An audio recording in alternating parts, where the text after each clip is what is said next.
포스트 휴먼이라는 개념에 대해서 따로 이렇게 설명을 할 부분이 없어가지고 간단히 시작 전에 먼저 말씀을 드리겠습니다. 그 포스트 휴먼 혹은 포스트 휴머니즘은 최근에 이제 특히 인문사회과학계에서 그 하나의 큰 화두 중에 하나입니다. 근데 이게 약간 이제 헷갈리는 개념인데요. 왜냐하면 그 포스트 휴먼이 트랜스 휴먼과 좀 혼동되는 개념이기 때문에 그렇습니다. 예, 트랜스 휴먼은 그 인간을 초월하겠다라는 개념이고요. 인간의 이제 약한 육체나 약한 정신 이런 것을 뭐 육체를 사이보그화 한다든지 아니면 인공 장기를 이용한다든지 이래서 육체를 초월해 보겠다. 아니면 인간의 정신을 뭐 AI랑 결합한다든지 AI에 업로드를 한다든지 하는 걸 통해서 인간의 정신도 한번 뛰어넘어 보겠다라는 이제 그런 개념이고요. 포스트 휴먼은 휴머니즘을 탈피해 보겠다라는 개념입니다. 그러니까 휴머니즘에서 인간 중심, 인간 본위 사상을 너무 강조했기 때문에 인간이 맺고 있는 수많은 관계들에 대해서 소홀했다라는 이제 그런 인식에서 시작을 해서 인간 중심적인 사고를 좀 넘어서 보겠다라는 개념이 이제 포스트 휴먼입니다. 이제 그런 관점에서 기술이라는 것을 어떻게 볼까 하는 것을 말씀드리고자 합니다. 네, 뭐 순서는 이렇게 진행이 되고요. 우리는 이제 기술 없이 살 수 있는가? 반려종으로서의 기술 개념에 대해서 그 말씀드리겠는데요. 뭐 이제 많이 보는 풍경이죠. 기술은 우리를 안티소셜하게 만든다라는 이제 이런 비판들이 있는데 사실 뭐 옛날에도 비슷했습니다. 옛날에도 그 사람들은 서로 눈을 맞추는 것에 대해서 상당히 그 두려움을 가지고 있는 그런 존재들이죠. 이 핸드폰에 대해서 뭐 엄지족 이런 얘기들이 많이 있는데요. 실제로 한 66%의 사람이 폰이 없으면 불안하다라는 경험을 했습니다. 그래서 이제 노모포비아라는 그 폰이 없으면은 불안해하는 이런 그 신조어까지 만들어졌고요. 그 이유 중에 하나가 이 핸드폰이라는 것은 그냥 단순한 기계가 아니라 우리의 그 마인드의 연장이다. 라는 거죠. 우리가 맺고 있는 어떤 관계를 매개해주는 그런 존재이기 때문에 없으면 당연히 불안해하는 게 어떻게 보면 맞는 그런 것이다라는 얘기고요. 스마트폰만 그러냐? 뭐 자동차에 대해서 애착을 느끼는 사람도 많이 있습니다. 그 퀸의 노래 중에 I'm in love with my car라는 그 유명한 노래가 있죠. 나의 차와 사랑에 빠졌다라는 것인데 실제로 2008년에 영국 그 남성을 대상으로 한 연구 중에 3%의 남성이 부인보다는 차를 선택을 하겠다. 선택의 기회가 온다면은 부인보다는 차를 선택을 하겠다. 3%가 많은 건지 작은 건지 잘 모르겠어요. 3%가 그랬고 79%가 운전 없이 살 수가 없다. 라고 답을 했습니다. 이게 이제 자율주행 자동차를 개발하는 분들한테 상당히 그 고려의 대상이 될 수 있는 그 미국 남성의 70%는 자신의 건강보다 차의 건강이 더 중요하다라고 얘기를 했어요. 그리고 설문에 응한 대부분의 남성들이 자기가 평생 동안 가졌던 차는 다 기억을 하는데 자기가 사귀었던 여자친구는 기억을 못 합니다. 그래서 이 남성들이 차에 대해서 갖는 사랑, 애정, 이것의 근거가 뭐냐라는 것에 대해서 사실은 이제 진화 심리학을 동원해서 뭐 이것에 대한 설명을 하는 사람들도 있습니다. 뭐 그 얘기는 지금 하진 않겠고요. 그 페미니스트 철학자 중에 이제 도나 하라웨이라는 철학자가 있는데 그 인간과 동물과의 관계를 반려종이라는 개념을 사용해서 재정의한 사람이 있습니다. 특히 이제 인간과 개와의 관계를 컴패니언 스피시스다. 컴패니언 스피시스는 상보적인 것인데요. 인간에게 개가 반려종이듯이 개한테도 인간이 반려종이다. 라는 이제 개념입니다. 여러 가지 뭐 이유에 의해서 그렇게 같이 진화를 했고 같이 세상을 만들어 나가는, 세상을 같이 경험하는 그런 존재다라는 의미인데 저는 이제 기술도 같은 개념으로 볼 수 있다. 인간 기술과의 관계를 반려종으로 볼 수 있다라고 생각을 합니다. 네, 그러기 위해서 먼저 봐야 될 게 인간 기술의 공진화인데요. 인간이 한 250만 년 전부터 도구를 만들기 시작을 했다라는 것은 잘 알려져 있습니다. 대략 한 3만 년에서 5만 년 정도 사이에 인간이 만드는 기술은 상당히 복잡해졌는데요. 특히 이제 호모 사피엔스가 등장을 하면서 기술 혁명이라고 볼 수 있는 굉장히 복잡한 기술들이 등장을 합니다. 예. 근데 이렇게 인간이 기술을 만든 것은 자명한 것인데 그 역과정도 있었느냐, 그러니까 기술이 인간을 만든 그런 것도 있었느냐라는 것에 대해서 최근에 연구 중에 하나가 그 호모 에렉투스의 그 손가락 뼈가 발견이 됐는데 거기에 중수골이라는 그 뼈 조직이 있음이 드러났습니다. 이 중수골이라는 조직은 인간의 손가락과 손목을 연결시켜주는 뼈예요. 그래서 손가락을 상당히 힘있게 자유자재로 쓸 수 있는 그런 능력을 인간에게 부여한 것인데 이게 도구를 사용하는데 굉장히 유리합니다. 다른 유인원들에게서는 발견이 안 되는 그런 조직인데 그래서 결국 진화의 선택압이 도구를 사용하기 쉬운 방향으로 이렇게 작용을 하지 않았나라는 그런 추정을 하고 있습니다.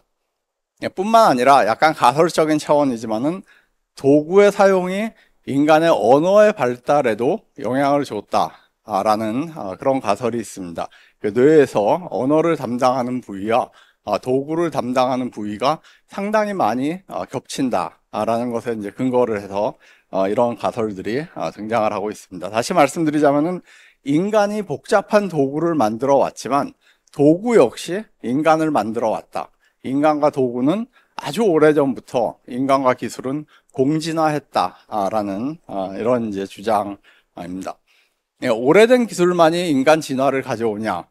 아닙니다. 예, 최근에 특히 이제 그 안과학을 하는 사람들이 고민하는 문제가 근시가 엄청나게 늘어나고 있다라는 겁니다. 사실 이제 서울이 근시가 가장 많은 도시 중에 하나로 꼽히고 있습니다. 95%, 젊은이들의 95%가 근시인데 이게 진화적으로만은 설명이 안 됩니다. 왜냐하면 예전에 한 500년 전쯤의 통계를 보고는 근시가 5%가 안 됐어요. 왜 그러냐면 사실 근시를 갖는다는 것은 생존에 굉장히 불리한 겁니다. 그래서 근시를 가진 사람이 과거에 보고는 살아남을 가능성이 그렇지 않은 사람에 비해서 훨씬 적었어요. 그런데 지금은 인구의 80%, 90%가 근시다라는 것이죠. 이게 왜 이렇게 늘어났냐에 대해서 두 가지 기술적인 요인이 얘기가 되는데 하나는 인공조명이고요. 두 번째는 안경의 발달입니다. 그러니까 안경이 발달이 되면서 근시를 가진 사람들이 불편하지 않게 되고 근시가 질병에서 그냥 일상적으로 겪는 하나의 특성으로 바뀌면서 근시들이 엄청나게 늘어났다라는 것이죠. 그러니까 지금 사실 우리가 쓰는 기술도 다른 한편으로는 인간의 진화를 가져오고 있다, 진화의 과정을 바꾸고 있다라는 것에 대한 하나의 증거라고 볼 수 있습니다. 예, 그 휴머니즘, 포스트 휴머니즘이 탈피하고자 하는 휴머니즘 속에서의 기술은 어땠는가? 예, 그 가장 잘 강조된 사례가 프란시스 베이컨의 그 새로운 아틀란티스라는 그 소설, 유토피아적인 소설인데요. 이 소설에 보면 솔로몬의 집이라는 연구소에서 과학기술자들이 모여서 엄청난 연구들을 많이 해서 이 벤살렘 왕국을 굉장히 아주 강하고 사람들이 평등하게 잘 사는 유토피아로 만들어줬습니다. 어떤 연구들을 했냐면 이런 연구들을 했어요. 예, 엄청난 연구들, 냉장고, 심지어는 여기서 전화까지 등장을 합니다. 멀리 있는 사람들이 소통을 할 수 있는 그런 기계를 만들었다. 잠수함까지 등장을 하고요. 또 온갖 생명공학이 다 등장을 합니다.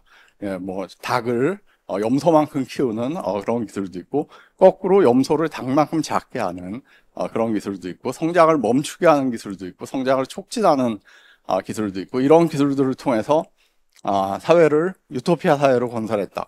즉 휴머니즘 사상 속에서의 기술은 기본적으로 인간을 자연의 속박으로부터 해방시키는 그런 이제 긍정적인 의미를 갖는 기술이었습니다. 물론 그 기술이 잘못 사용될 수도 있지만은 그 잘못 사용되는 이유는 기술 자체가 악해서가 아니라 인간이 그것을 오용해서 그런 그 잘못된 사용들이 일어난다라는 것이죠.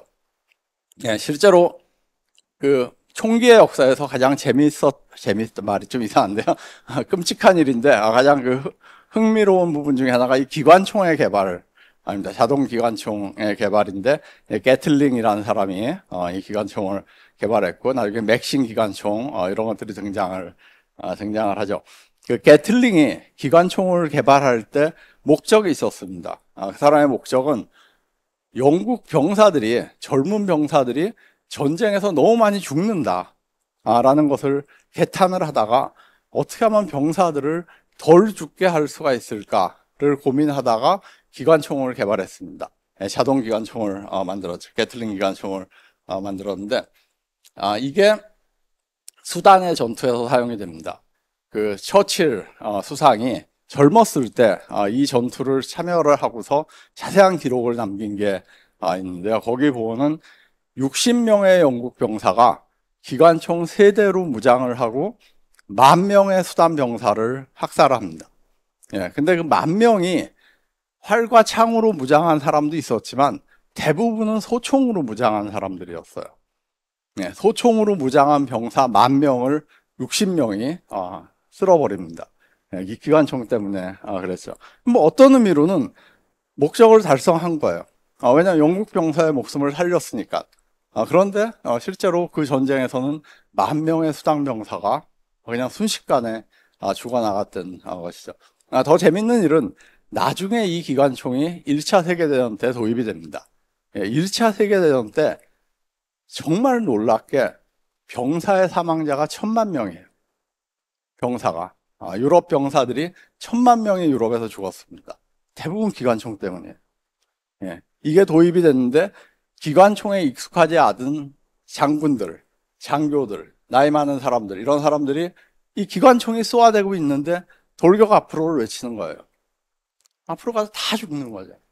그러니까 실제로 이거는 결국은 이제 영국 병사의 목숨을 살린 게 아니라 영국 병사의 목숨을 앗아갔던 그런 거죠. 근데 저희가 여기서 던질 질문은 이 기관총이라는 게 잘못 사용됐기 때문에 이렇게 많은 사람들을 죽였는가라는 것입니다. 아니면은 이 기관총의 속성은 잘 사용되고 잘못 사용되고 하는 게 없는, 그냥 이게 쓰이면은 사람의 목숨을 앗아갈 수밖에 없는 그런 기술인가 라는 것입니다. 그래서 여기서 안티 휴머니즘에서의 이제 기술 철학이 등장을 하는데요. 그 하이데거 같은 사람이 이제 대표적인 안티 휴머니즘 사상가입니다. 하이데거는 이 라인강의 댐에 대해서 이제 분석을 했는데요. 댐이 놓여지기 전에 사람들은 수십 가지, 수백 가지의 다른 방식으로 라인강을 경험을 했다는 겁니다.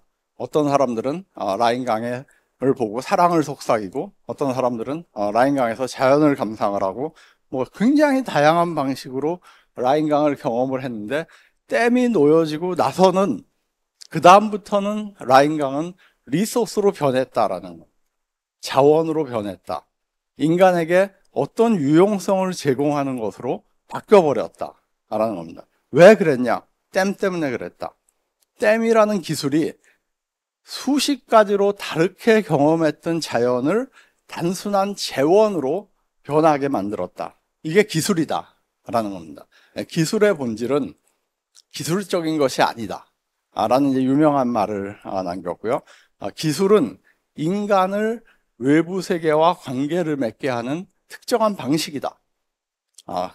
그 관계의 본질은 그 외부 세계가 인간에게 유용하냐 아니냐만을 따지게 하는, 그리고 그 정점은 휴먼 리소스라는, 어떤 인간이 다른 사람에게 내게 유용하냐 아니냐를 따지는 그런 것으로 화했다라는 것이죠. 그래서 하이데거는 우리가 기술의 독재로부터 벗어날 길은 없다라는 굉장히 비관적인 결론을 내립니다.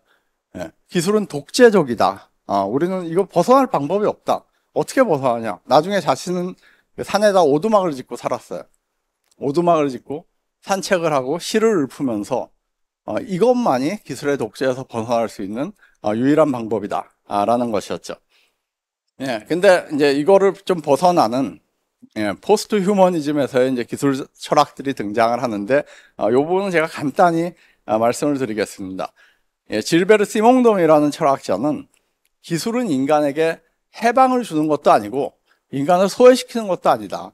기술의 핵심은 인간이 맺고 있는 관계를 복잡하게 만드는 것이다. 라는 이런 철학을 제시를 합니다.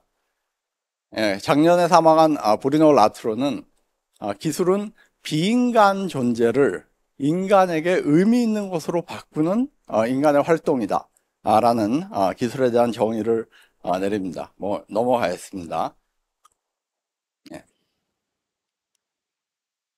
네, 베르나르 스티글러라는 기술 철학자가 있는데요. 이 사람의 그 삶이 굉장히 재밌습니다. 베르나르 스티글러는 젊었을 때 은행 강도를 했다가 5년 징역형을 선고를 받습니다. 그래서 이제 감옥에 갇혀 있다가 데리다의 철학책을 구해서 읽어요. 그러고서 감동을 합니다. 내가 할 게 이거였구나. 나는 은행 강도를 할 게 아니라 철학을 해야 되는 사람이었구나라고 생각을 하고 데리다에게 편지를 씁니다. 자신을 학생으로 받아달라. 그래서 데리다가 학생으로 받아서 박사학위를 받아요. 박사를 받고 나중에 이제 감옥에서 나온 뒤에 그 교수가 되고 기술 철학 분야에서 가장 이제 세계적으로 유명한 그런 학자가 됩니다.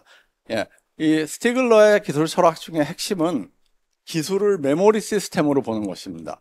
인간이 가지고 있는 메모리 시스템은 세 가지가 있는데 하나는 이제 진짜 뇌의 기억, 말을 통해서 전수되는 뇌가 가지고 있는 기억이고요. 두 번째는 책입니다. 우리가 책을 읽어서 습득되는 기억. 세 번째는 기술입니다.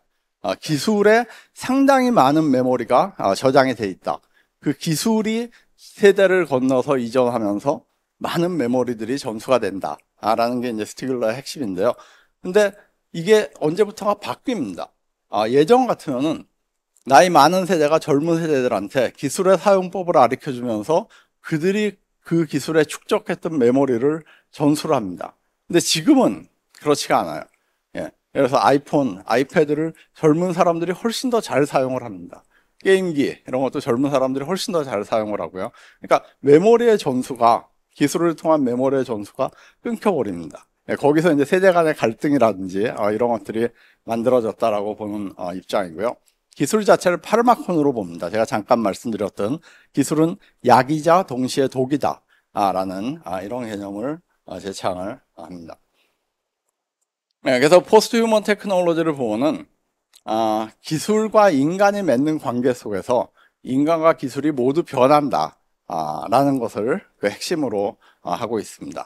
다른 모든 관계와 그렇듯이 이 관계는 상당히 그 복합적이고 다중적이다. 여러 가지 유형이 있을 수 있다 라는 것인데요. 한 가지 마지막으로 사례를 들어서 요거를 잠깐 설명을 해 드리겠습니다.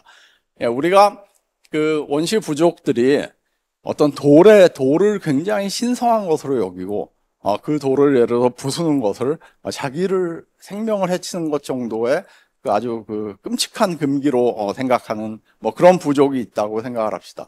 그러면 우리는 그 근대 과학의 입장에서 보면은 이들은 영혼이 없는 것에 마치 영혼을 부여하는 것처럼 이렇게 살고 있는 미개한 비과학적인 비합리적인 그런 세상 속에서 살고 있다고 볼 수 있습니다. 사실 가만히 들여다보면은 이들이 정말 그 돌에 영혼이 있다라고 생각한다기보다는 그 돌을 매개로 해서 맺었던 수많은 관계들을 중요시한다 라는 것을 생각해 볼 수가 있습니다.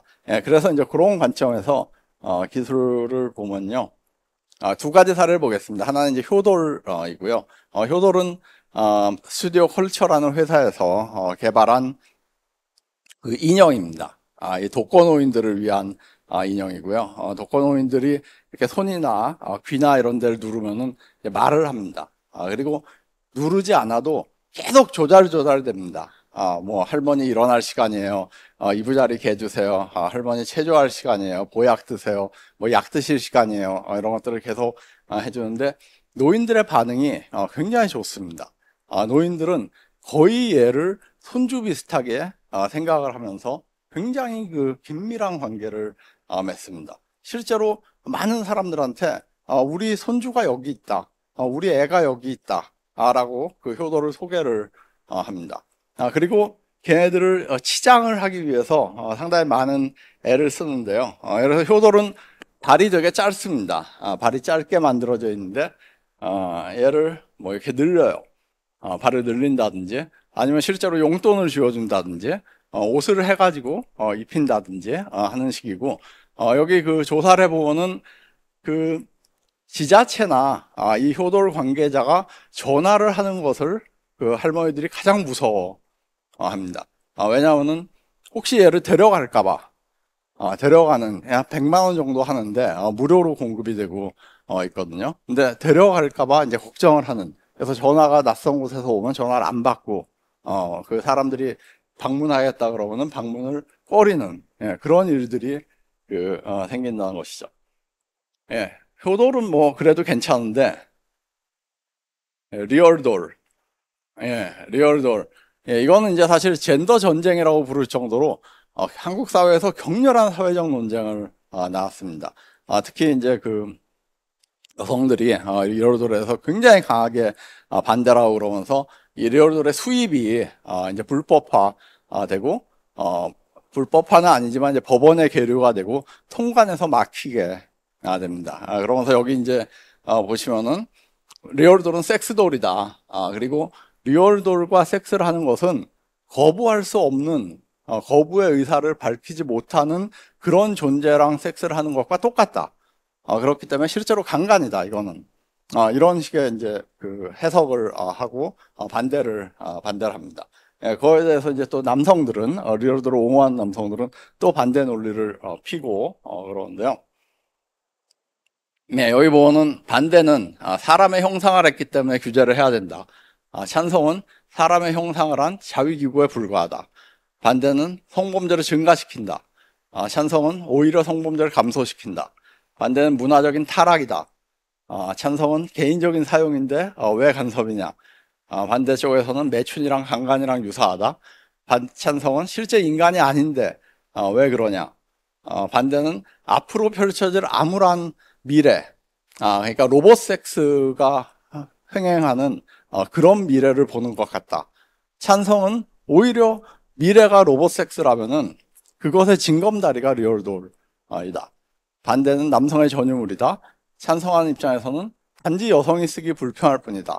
왜냐하면 그 키로수가 한 20kg 정도 나가니까 실제로 그 남성들이 들기도 상당히 힘든 이런 것이죠. 근데 어떤 용도로 사용되는가라는 것을 보면은 그 리얼도를 실제로 섹스 이외의 목적으로 사용하는 사람들이 굉장히 많습니다. 미국의 설문조사를 보면 한 60% 정도는 그 섹스 이외의 목적으로 리얼도를 사용을 하는데, 여기에 그 데이비드 캣이라는 사람의 인터뷰를 보면은 이 리얼돌이 내가 없이는 존재할 수 없다는 것도 분명하지만 나라는 사람 역시 이들이 없이는 굉장히 reduced individual이 될 수밖에 없다라는 그 관계성을 강조하는 이런 이제 회고가 있고요. 우리나라에서도 리얼도를 사용하는 한 젊은이가 이것을 올렸는데, 자기에게 있어서는 이 리얼돌이 반려인형이고 소중한 가족이다. 살아있는 것만이 가족이 아니고 내게는 이 인형이 살아있는 존재와 마찬가지다 라는 이런 식의 얘기를 하기도 했습니다. 예, 뭐 시간이 없어서 후딱딱 넘어갔는데요.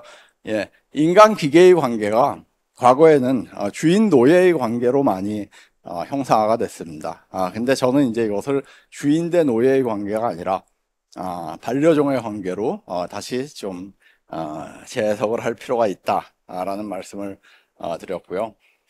인간과 기술은 공진화를 통해서 오랫동안 관계를 맺어왔고, 지금도 기술은 인간을 만들고 있고 인간이 기술을 만들고 있고요. 서로가 서로를 공구성하고 있는 그런 존재다. 이런 의미에서 인간과 기술은 반려종으로 볼 수 있고, 기술에 지나치게 의존하는 것이나 기술을 무작정 배제하는 것 모두 반려종의 관계가 아니다라는 것입니다. 기술이 인간 사이에 들어왔을 때 어떤 관계를 낳는가, 어떤 새로운 결과를 낳는가, 어떤 예기치 않은 결과를 낳는가, 그 관계의 어떤 복잡성, 비예측성, 의외성 이런 것들을 이해를 해야 된다라는 것이 오늘 뭐 제가 말씀드린 내용의 핵심이라고 볼 수 있습니다. 예, 여기서 마치도록 하겠습니다. 고맙습니다.